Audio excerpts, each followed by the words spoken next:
You filled up your cart and made it to the front of the grocery line when you're confronted with yet another choice. What kind of bag should you use? If you've seen the images of plastic bags strewn across the ocean, it might seem obvious that plastic is bad for the environment.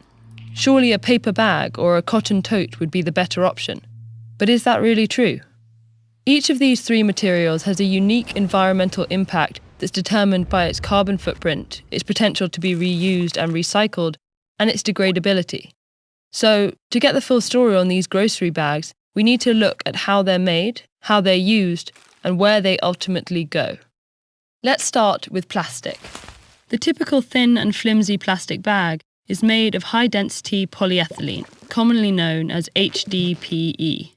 Producing this material requires extracting petroleum from the ground and applying extreme heat. The resulting polymer resin is then transported alongside additional ingredients like titanium oxide and chalk to a bag manufacturing plant. Here, coal-powered machines melt the materials down and spin them into sheets of plastic, which are then folded into bags. By the time a bag reaches its final destination, it's contributed an estimated 1.6 kilograms of carbon dioxide to the atmosphere. That's the same amount of carbon a car produces, driving a little over 6 kilometers. But the alternatives actually possess a much larger carbon footprint. Paper is made from wood pulp, and when you account for the carbon cost of removing trees from their ecosystems, a single paper bag can be responsible for about 5.5 kilograms of carbon dioxide. Meanwhile, growing cotton is an extremely energy and water-intensive process. The production of a single cotton tote emits an estimated 272 kilograms of carbon dioxide. When we compare carbon footprints, plastic bags are the clear winner. But environmental impact is also determined by how the bag is used. Reusing or recycling these bags significantly offsets their environmental toll by reducing demand for new production. To quantify that offset, we can divide the bag's carbon footprint by the number of times it's reused.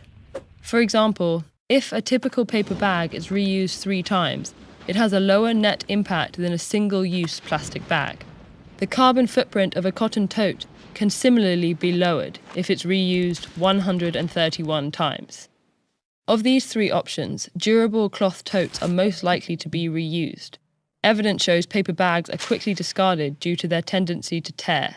This issue plagues HDPE bags as well, but even when they're made to avoid tearing, their widespread availability makes it easy to treat them as single-use items. Fortunately, researchers estimate that 40% of HDPE bags are reused at least once for throwing out waste. Recycling these bags also offsets their carbon footprint, but it's not universally possible for each material. Many countries lack the infrastructure to efficiently recycle plastic bags.